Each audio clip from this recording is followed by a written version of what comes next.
Hi, welcome to my channel. My name is Annie and this is Unity Consciousness. Today we're going to be discussing the energy that will be prominent beginning tomorrow, the 14th of February, and going on through the weekend. Before we get started, I just want to wish everyone a very happy Valentine's Day. We have a lot of very strong energy this week, and because it's Valentine's Day, it would be nothing short of apropos that Venus and Mars will be meeting in the sky late Tuesday, if not early Wednesday. But we'll talk more about that in a minute. So let's get started. So I've had a couple of folks check in with me this weekend. I started feeling some pretty prickly, I call it prickly energy, just made me feel kind of anxious or on edge, almost like anticipation of something. And I really do believe, after I've looked at the energies of this full moon, I really do believe that this full moon that will in Leo this week, happening on Wednesday, is creating a lot of anxiety for folks. The full moon itself is not anxiety laden, but it does have a fixed grand cross, and I do believe that that's affecting people in different ways. So anyway, let's get started. First, before we jump into Wednesday, let's talk about what's happening on Monday.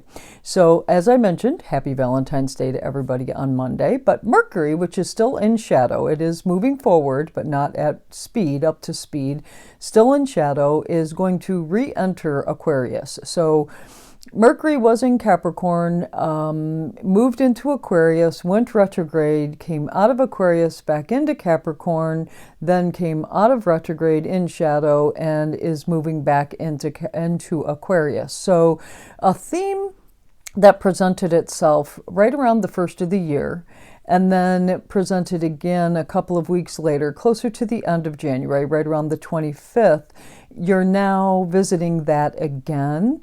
It's a concept or a theme, communications, anything that Mercury rules.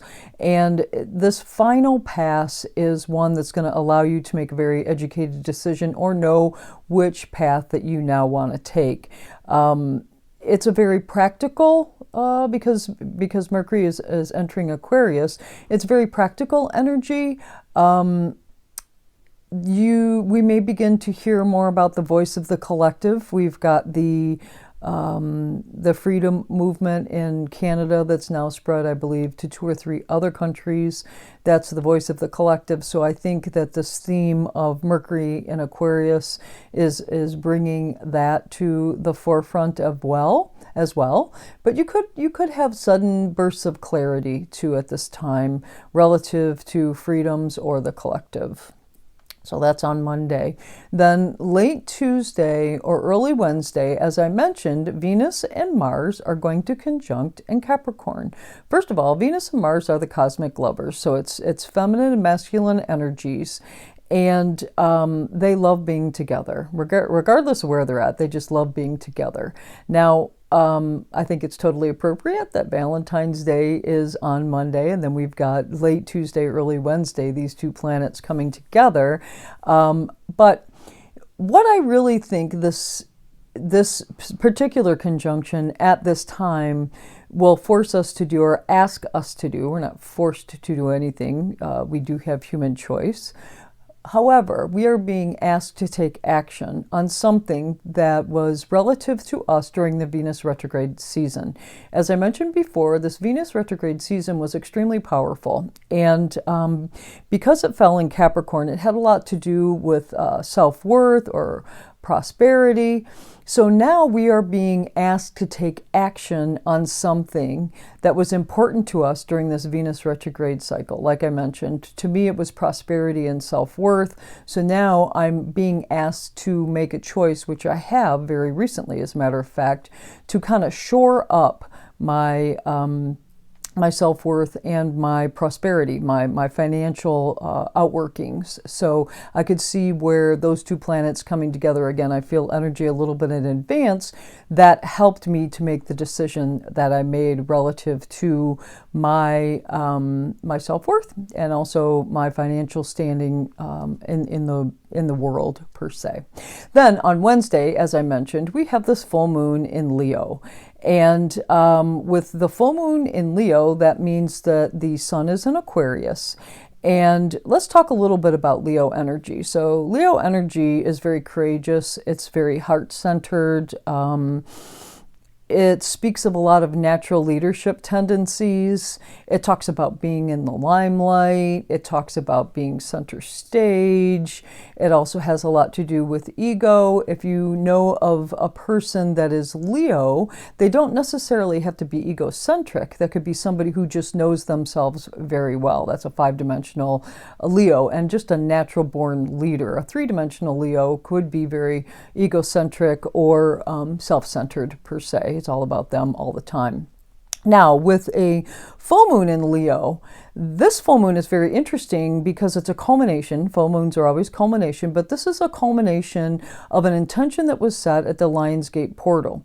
Back in August, there was a portal that opened on August the 8th, the Lionsgate portal, and intentions were set at that time. So this full moon is the culmination of intentions that were set back in August. So think back, go back to August, right around the 8th, and see if you made a note in your journal about something that was important to you, or at the time of that new moon, what intention did you set? Well, there's some culmination working for you this week relative to those themes that we spoke about in the Leo-based themes.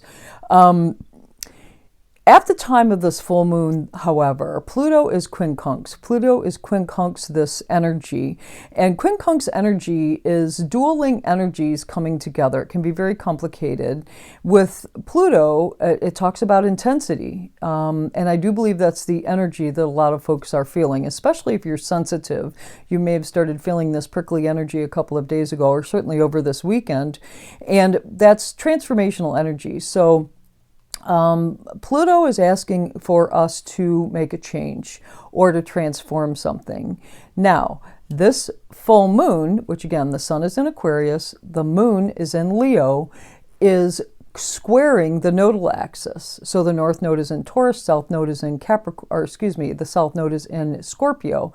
That is a a fixed grand cross. Fixed energy does not want to change. Pluto's asking for change. So there in itself is a dichotomy of sorts at the time of this full moon. It may pause you because the nodes are involved here as well. It may cause you to pause and feel like you're not on the right path, or cause you to ask yourself, am I on the right path? Am I headed down the right road? Why am I doing this? Remember, your nodal axis is all about the energy that you came into this world with and that you need to shed, overdeveloped energy, if you will, heading towards your north node, which is the energy where you want to head, where you want to go.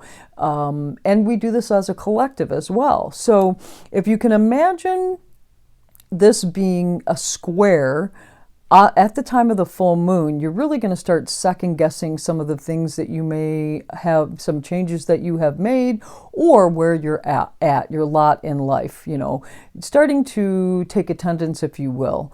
Relax. It's okay. It's great to make changes. This is a very good time to make final moves and close things out that no longer work for you. It is a full moon cycle. It is supported by Pluto, especially if whatever the changes that you're going to make aligns with your greatest good. Now's the time to do it. Even if it does feel a little unstable, or maybe you just feel like you're not in the right place. It's okay. It is okay to make that change. Definitely okay to make that change.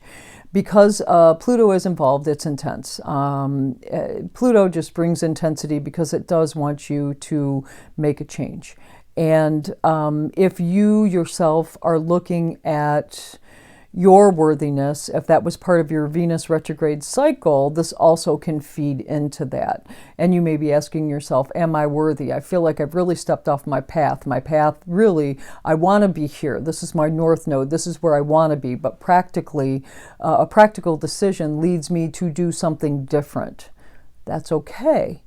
Go with what feels good to you. Even if it doesn't align with your North Node at this moment in time, it's a practical step that will certainly get you there, especially if it has to give you some level of peace from a financial standpoint or financial stability. If you're moving towards financial stability and it's not quite where you want to be on your North Node path, like for the greatest good, this is my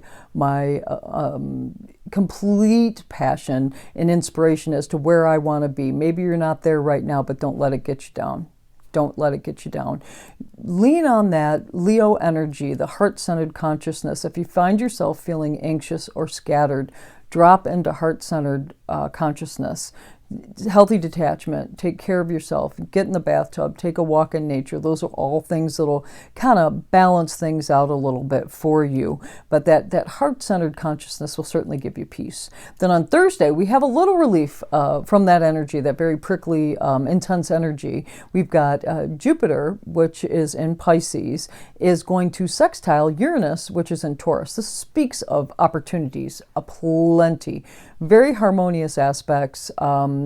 I really do love this energy. Jupiter expands and Pisces is very healing. So if you're looking for healing energy, this is your day. If you're looking for opportunities that come in out of the blue, this is your day. With Uranus being involved here, and Uranus is in Taurus, this could be financial stability that comes in out of the blue. Just very healing financial stability out of the blue that you did not anticipate. It can be very lucky. Maybe it's a day to play lotto. I don't know. Or maybe place a bet on something that otherwise you may not. You could find that this day could be very, very beneficial to you when it comes to financial aspects. But I see it more as opportunities because it is a sextile. It's do something to get something. So if you take a practical risk or have taken a practical risk, practical or calculated risk, the payoff could come on Thursday of this week. Then on Friday, it's time to say happy birthday to our Pisces folks. Happy birthday to Pisces. The sun will be moving out of Aquarius and into Pisces. As I mentioned, Pisces is very healing energy. It's very intuitive. It's very, speaks of communion instead of individuals like Aquarius, individual and how you fit into the collective.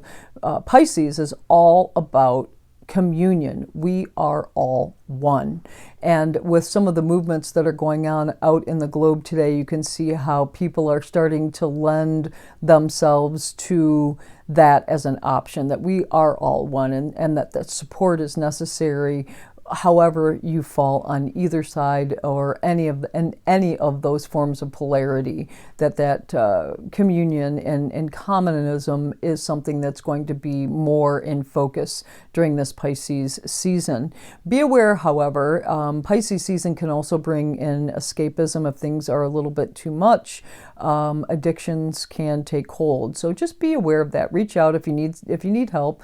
If you would like to talk to somebody, certainly you can leave me a comment and I will get back to you ASAP. But lean on your friends. If you find that things are overwhelming or you feel like you just need to escape, that's part of the Pisces season as well. Take time for yourself. That's always a good thing to do. Well, that's all I have for you this week. I hope you have a fantastic week. It is a big week. I guess it's Super Bowl day today. I'm recording this on Sunday, so if that's your thing, happy Super Bowl day to you. Happy Valentine's Day. Happy Pisces season and a full moon in Leo. Boy, we got a lot going on this week. Take time for yourself. With that fixed grand cross in the sky, there could be some feelings of not really wanting to change, but Pluto's calling for it. So to make the change, even if it's just a little step at a time, I think you'll find some relief in that. And like I said, with Pisces season, it is time for healing. And follow your intuition. Your compass isn't going to be wrong during Pisces season. As a matter of fact, you might have a whole lot of psychic dreams and psychic impressions during this time. Have a fabulous week. If you like this video, please do click the like button. If you would like to know when videos are being dropped, click the subscribe button and you'll know when it's being dropped. And like I said, if you have any comments or suggestions or questions, please put them in the comment section below and I will get back to you ASAP. Thank you so much. Have a wonderful week. Namaste.